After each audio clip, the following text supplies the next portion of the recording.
Assalamualaikum warahmatullahi wabarakatuh. Waalaikumsalam. Selamat siang, Ibu. Perkenalkan, nama Siang. saya Muhammad Ya. Ridwan. Di sini saya berperan sebagai karyawan komersial Bank BUMN yang ada di Indonesia. Saya di sini akan memaparkan atau menjelaskan terkait konflik karyawan bank dengan masyarakat. Tapi sebelumnya di sini saya akan memberikan dulu pertanyaan atau pretest sebanyak 3 pertanyaan.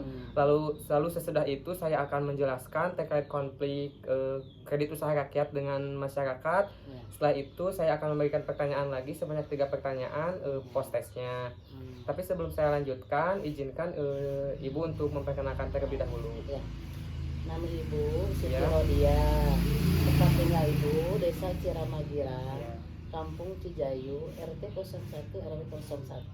Baik, terima kasih Bu atas Ya, pertanyaan atas sama-sama. perkenalannya. Saya lanjut Ya. dengan pretest atau pertanyaan Ya, ya. nomor 1. Apa sih yang dimaksud dengan KUR itu, Bu? KUR adalah kredit yang diberikan kepada UMKM untuk mengembangkan usaha. Oke, yang kedua, sebutkan 3 faktor yang Ibu tahu tentang KUR.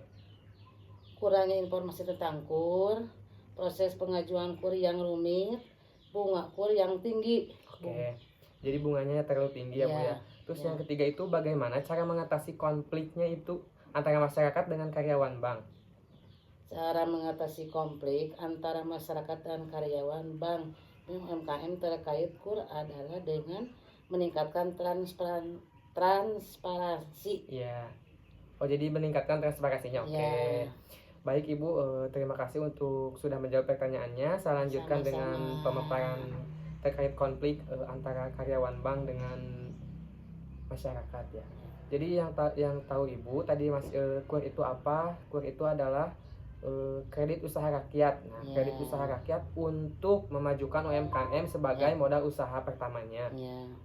Nah, lalu sini ada prosedur peminjaman kredit usaha rakyatnya itu adalah pengajuan masyarakat untuk memajukan permohonan KUR ke bank dengan membawa dokumen yang diperlukan seperti identitas, proposal, usaha, dan jaminannya. Ya. Lalu verifikasi bank itu, bank melakukan verifikasi data dan dokumen yang diajukan oleh Ibu kepada bank. Analisis kreditnya itu, bank melakukan analisis kredit untuk menilai kemampuan debitur membayarnya seberapa.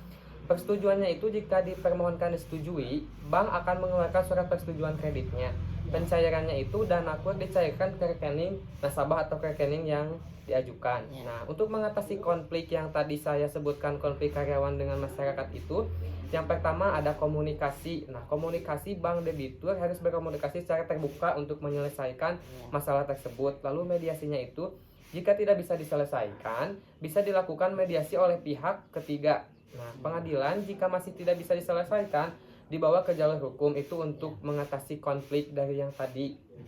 Terus untuk tujuan KUR itu, tujuannya apa? KUR bertujuan untuk membangun UMKM, Ya. usaha mikro, kecil, menengah dengan memberikan akses dan modal usaha dengan bunga rendah dan posisi yang mudah. Ya. Nah, untuk apa saja sih KUR itu digunakannya? Yang pertama itu untuk modal usaha, Ya. investasi, dan Ya. pengembangan usahanya. Ya.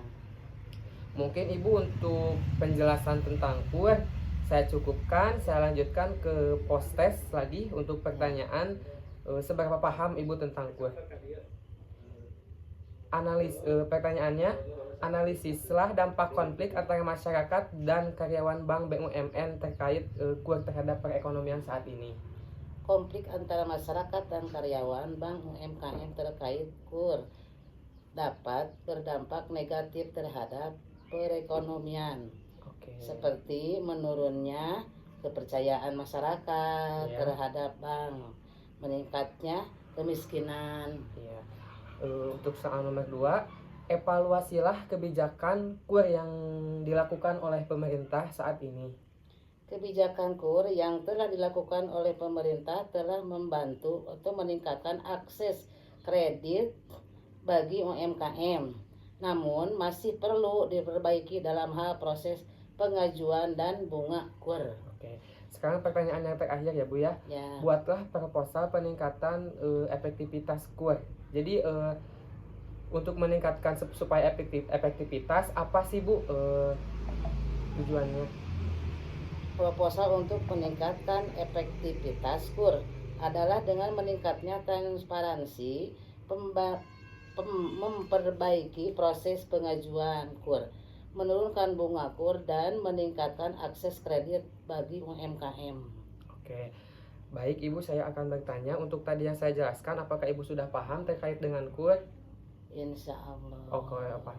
Terima kasih Ibu atas waktu dan kesempatannya. Ya, sama-sama. Saya telah menjelaskan atau memaparkan terkait KUR di Iya. masyarakat Desa Ciramagirang. Kurang lebihnya saya mohon maaf. Ya, sama-sama. Saya pamit. Wassalamualaikum warahmatullahi wabarakatuh. Waalaikumsalam warahmatullahi wabarakatuh. Guys.